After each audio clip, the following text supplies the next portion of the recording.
All right, hey everyone.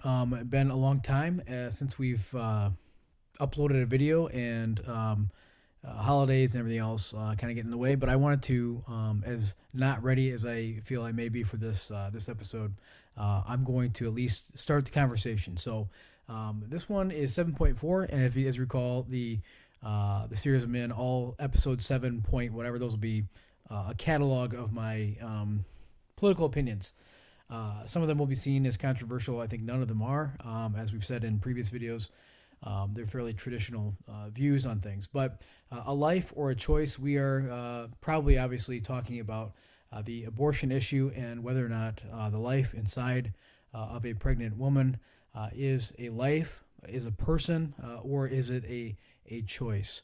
And so that is what we're getting into today, at great peril, no doubt, to myself. But here's our goal, right? We want to be. I want to be. I say we. I think we should want to be. But I can only speak for myself. I want to be consistent in my arguments, consistent in my positions, and what I mean by that is a number of things. You see them listed on the screen there.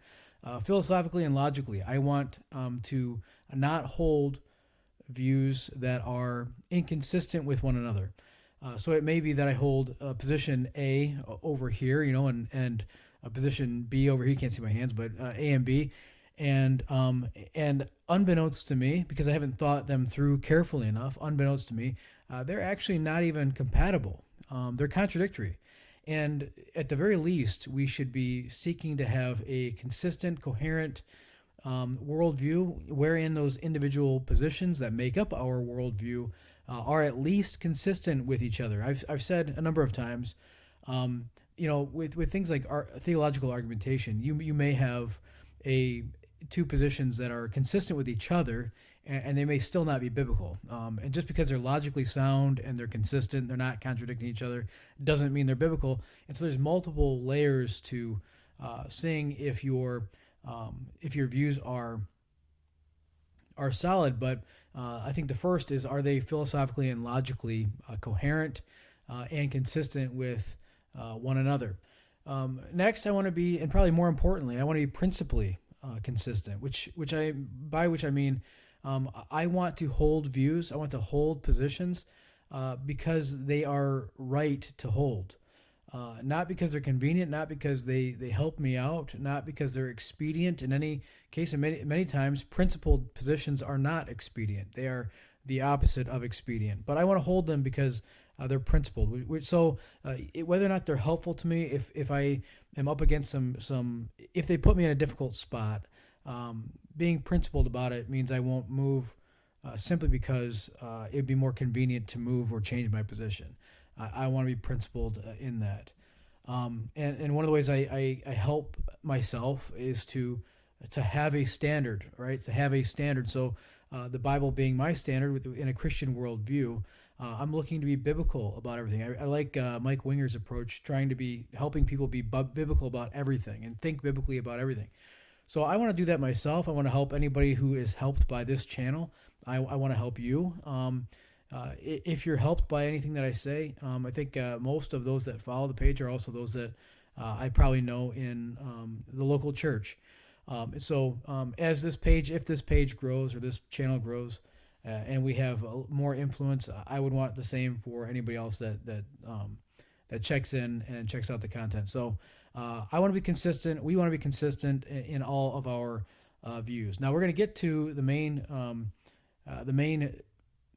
topic here soon enough. But before we dive in, I do want to just explain. We've had this hiatus for a few weeks, right? I'm still looking. We're still in only episode 7, a series of mini episodes, but so we're still brand new at this, and as such, I'm still looking for my routine and my rhythm.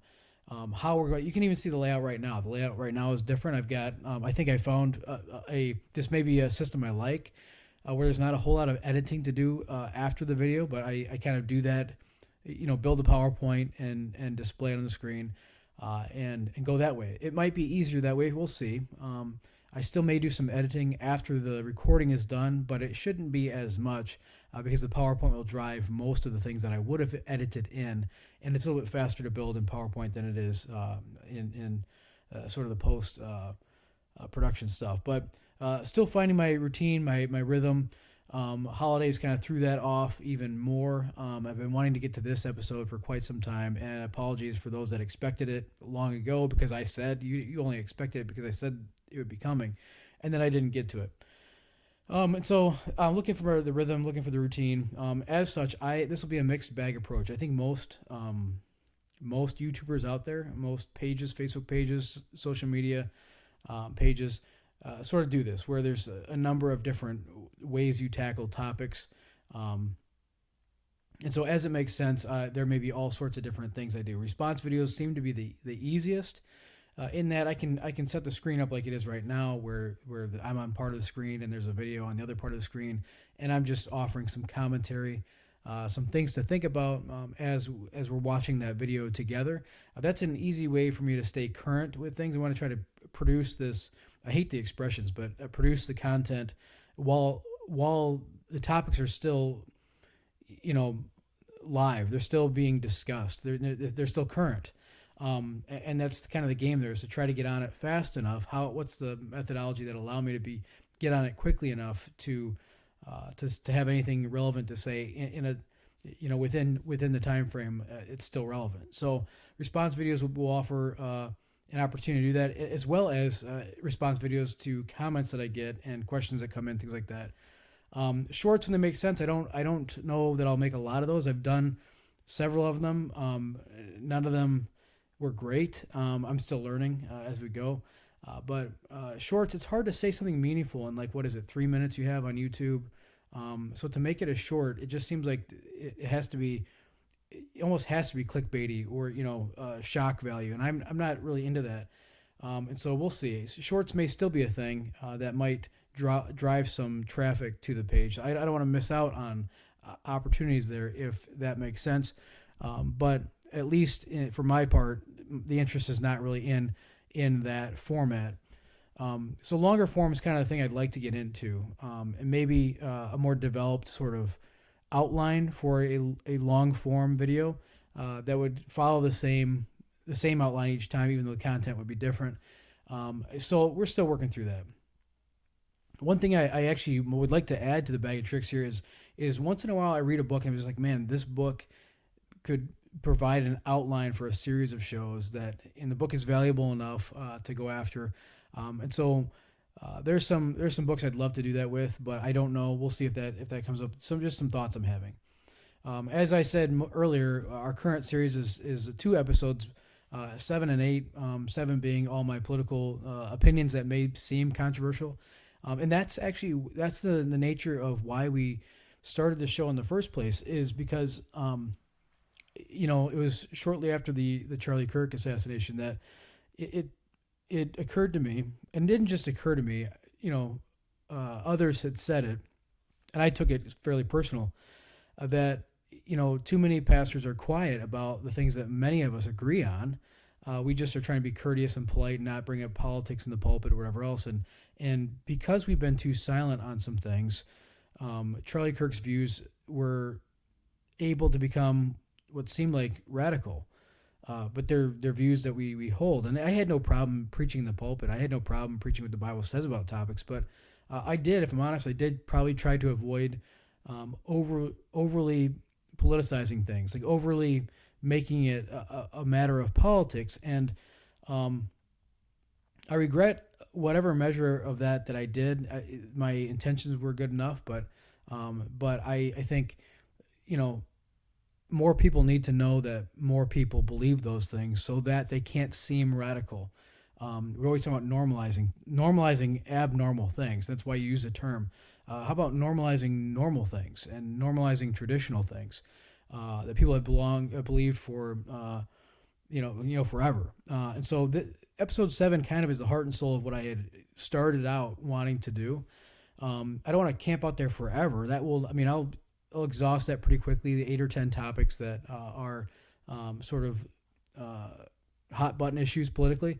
And then I want to move into episode 8, which will be all my theological ones. And just so you know, I will probably those two will be happening concurrent with other videos that come out, just because I don't want to wait. If a current event comes out, I want to be able to speak to it while it's still current, while it's still relevant. And so 7 and 8 will inch along. I do plan to finish all of 7 and then go into 8. But you may see a mix there too. So that's the current format, and that brings us back to what we're doing today. We're looking at tackling the abortion issue, and so that's where we're at with 7.4. Now, I asked the question: if I want to be consistent and biblical in my worldview and how I take on this subject, what does the Bible say, if anything, about it? What does the Bible say, if anything, about abortion? I actually think that the Bible has plenty to say on this topic, but somewhat indirectly. And so we'll get into what sort of some key verses that I think are need to be addressed for whatever side you come at this topic from. If your desire is to be biblical at all, then you'll have to wrestle with these verses, and it's just a handful of them. There's a lot more that you could go after. Now, here's the thing. I'm going to tip my hand a bit, but you already know that about, if you followed this channel at all, if you watch any of my videos, you know I'm a fairly conservative guy, and I believe that all the biblical data, it all sides with one particular side of this equation, that is the pro-life side. Now, I'm not going to get into the intramural debates over who's opposing abortion the right way, and that I may get into that in a later video, but I don't want to live here in this topic, and so we'll just play that by ear. But I do think that the Bible, all the biblical data, lines up on one side. So if that matters to you, and the Bible is our sort of rule book for life, then that should inform what you believe about something. Even if you used to believe something different, and you come to the Bible, you should. The Bible should be our standard, our rule for life and faith and practice. And so I'm going to start with a few verses that just speak to the sanctity of life and affirm a positive view of life, and then we'll look at prohibitions after that. But first of all, life is sacred. Everywhere the Bible speaks about life, it affirms that. Not only is life sacred, but the Bible affirms God himself as the author of it. God himself is the author of life. Furthermore, if you look at Genesis chapter 1, verses 26 and 27, it says, "Let us make man in our image." And this is uniquely true of humanity.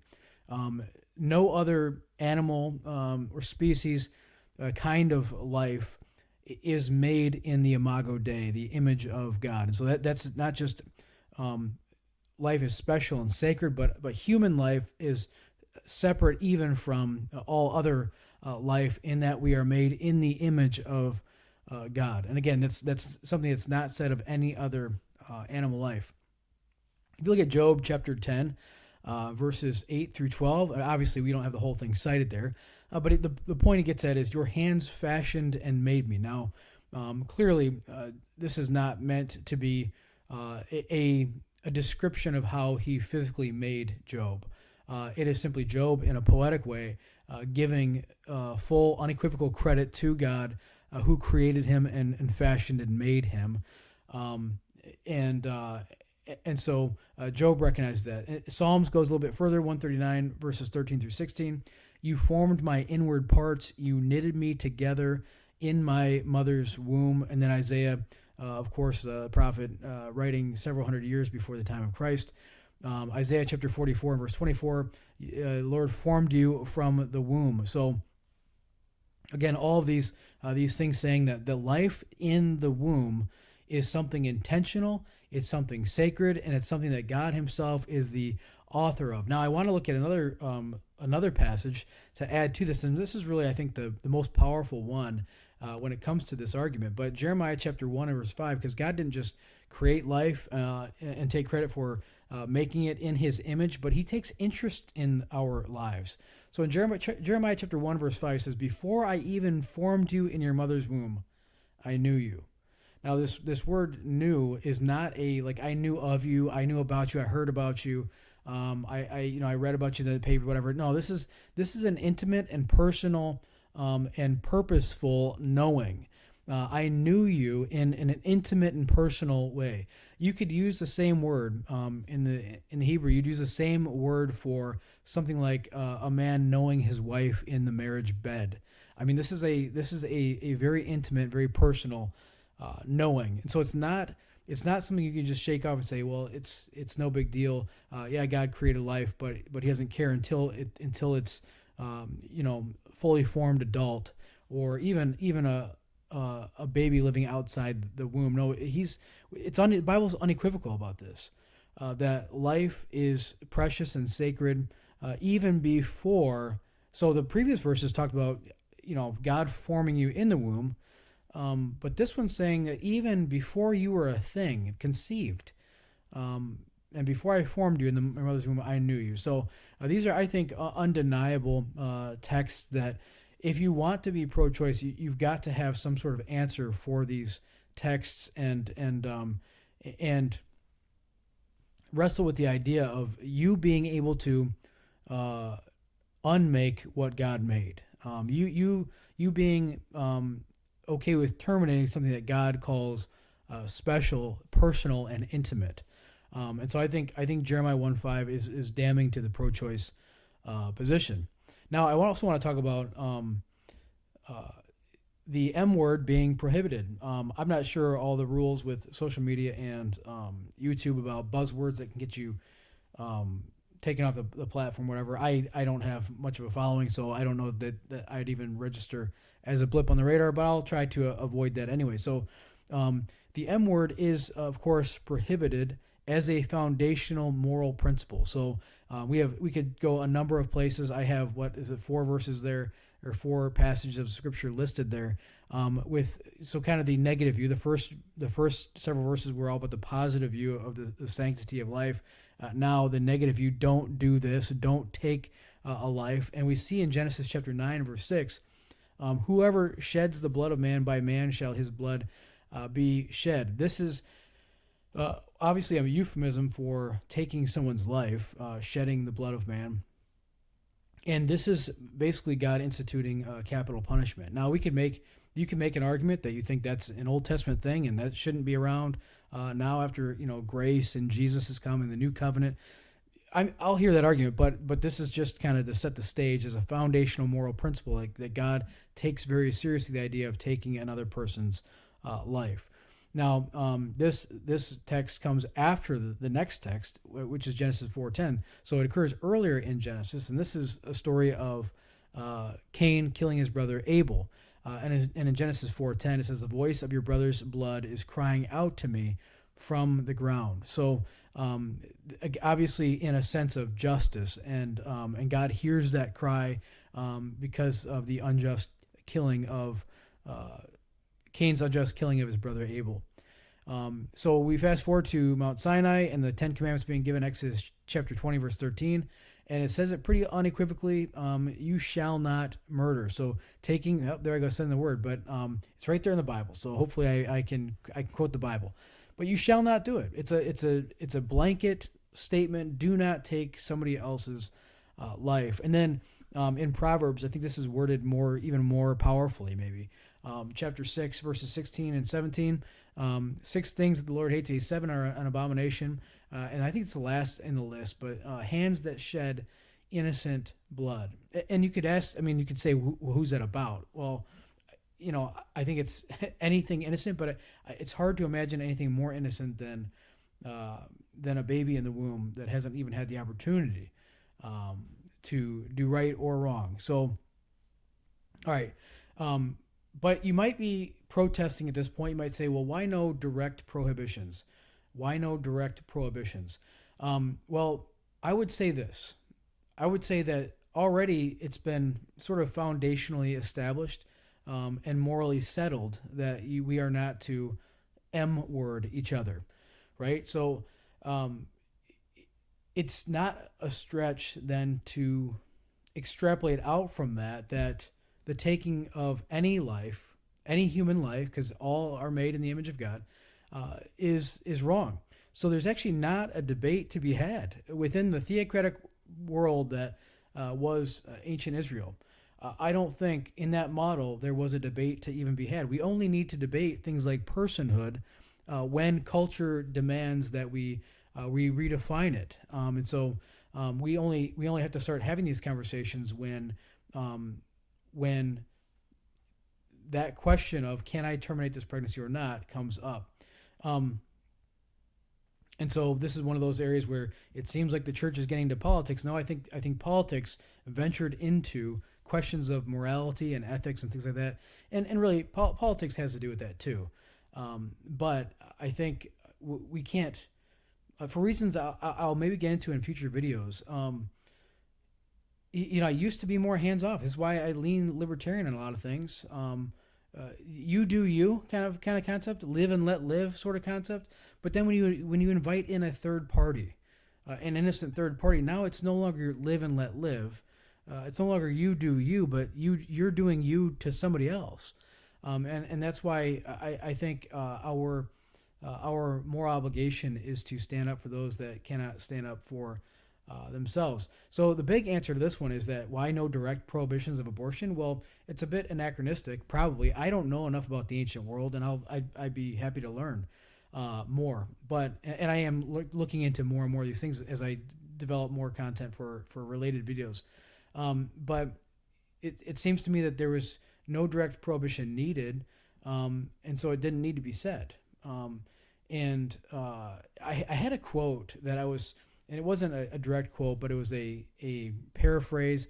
But I didn't want to use it because I couldn't find anything, approximating a citation of it, and so I wanted to be careful. And it was a real, I thought, rhetorically powerful comment, but I'll leave it out until I can find it and attribute it to whoever it was. And here's the thing: you might say not only, you might quibble over the fact that there's no direct prohibitions, and you may have even heard some people point to scriptures and passages that seem to be used in favor of abortion. I don't have them listed out. Actually, I think I have a sheet somewhere, but I won't worry about it right now. There's like 2 or 3 max passages that people will point to and try to use them as a biblical argument for abortion. It is so tortured. It is so. The texts are so badly used. And though I'm not going to get into them in this video, perhaps a follow up would be useful. But when I looked at them, I listened to the arguments that people were making. I thought, how can you possibly use the Bible to argue for abortion? And then I saw what was happening. I was like, this is just terrible. It doesn't pass the sniff test. It doesn't pass the straight face test. And we have to be honest with ourselves. There are times when you get engaged in debates and arguments, and you find that you've probably lost the debate. You at least lost a point. Maybe somebody made a good point. That's okay. Be okay with that. Just say, hey, great point you just made. I haven't thought about that before. That would cool down a lot of conversations if we were capable of setting our pride aside and saying, hey, I appreciate you pointing it out to me. I never thought about it like that. And you've helped me to better understand my own position. And maybe you've shown me a place of weakness in my argument that I need to go back and study some more and look at some more. I'm sure that's going to happen to me. It's one of the reasons that that people don't want to put themselves out in a place like YouTube or social media in general, because that exact thing's going to happen, and our pride gets hurt. Our pride should be in check anyway. We should be know that we're not the end all be all on any subject. And be willing to learn from anyone. And if you take that posture, it won't bother you so much. But I may come back to those verses at another time. But just for the time being, trust me, it's a tortured exegesis of these passages that they use to come up with pro-choice arguments from the Bible. And so we'll not even dignify them in this episode, partly because I don't have them right in front of me. But maybe we'll come back to it. So.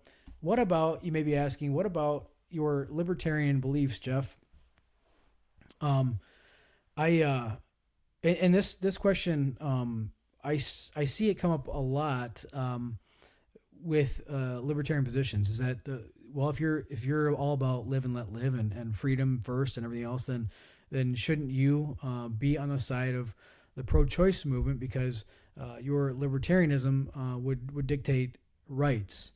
And you're right to point that out, but you're on the wrong side of it.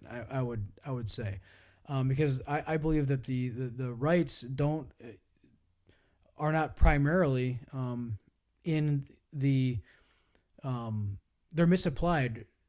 Instead of applying that libertarian logic to the mother, I would apply it to the unborn child.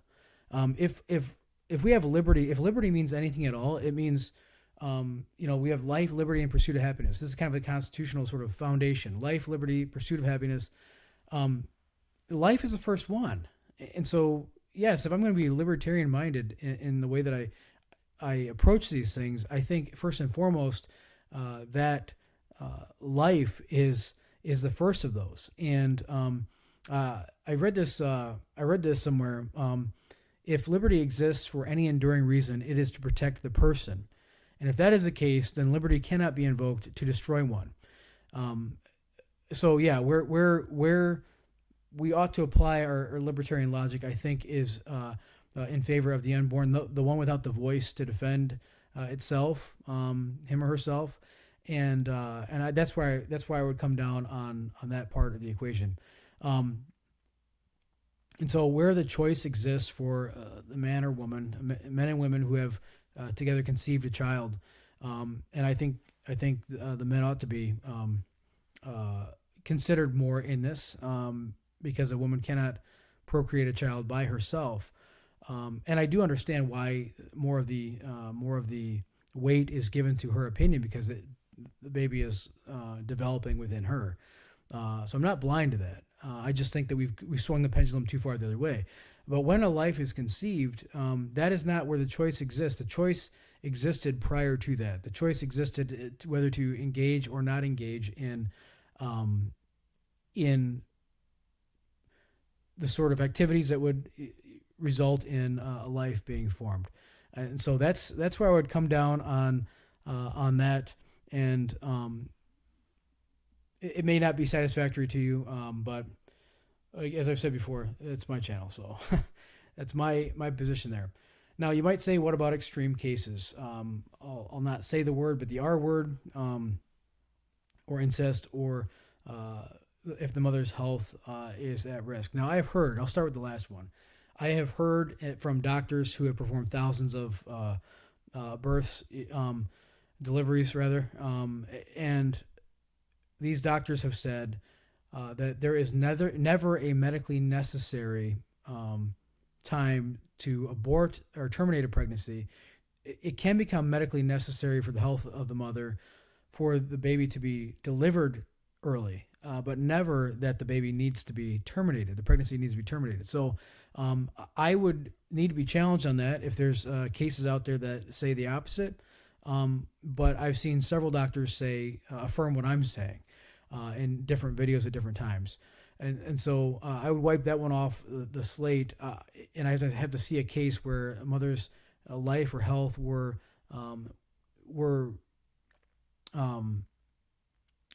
a case where the pregnancy had to be terminated, the life had to be ended in order to protect the mother's health. Now, the other ones we have up there are just absolutely horrific situations, and so I sympathize with, I empathize with anyone that has experienced that. As tragic as it is, I still don't, I cannot be convinced that the answer is to add another tragedy to it. Though I am sympathetic to the argument. But I would like to ask this question because I've never seen this come up, and all the conversations I've had about this with people, real people face to face, sitting down, talking, I have never seen this argued principally. It's always a sort of Trojan horse argument in order to get the rest of it in the door. So you argue in favor of abortion in these situations, and the conversation always develops back towards abortions for convenience. And I would say, well, okay, yeah, if this is, is that the real motivation for a pro-choicer? Is this the real motivation that I want that to be an option for women who have been victims of the R word or the I word, and I would be at least willing to hear the argument, hear the case be made. Again, I would still differ with it, and I don't mean to sound. I'm not indifferent at all. I mean, it's horrible. The fact that this kind of stuff are things we have to even talk about is tragic. But I don't think, again, I don't think this is the motivation to bring that up, and it represents such a small, you know, tiny proportion of abortions generally that you don't make the rules based upon this extreme exception to the rule. And we should never make rules that way, though more and more society is doing that. And so there's so much more to be said about this, but that's my rough case before getting into the weeds on the different camps and things like that. And so I will leave it at that just to get this episode done. We're at about 30 minutes right now, and that's long enough at least to start the conversation. But I believe the Bible drives me to this conclusion, and that doesn't mean it's easy. That doesn't mean it's something that should be taken lightly and without grace for sure. But I believe the Bible speaks pretty clearly on it. So that's it for this episode. We will see you and talk to you again in the next one.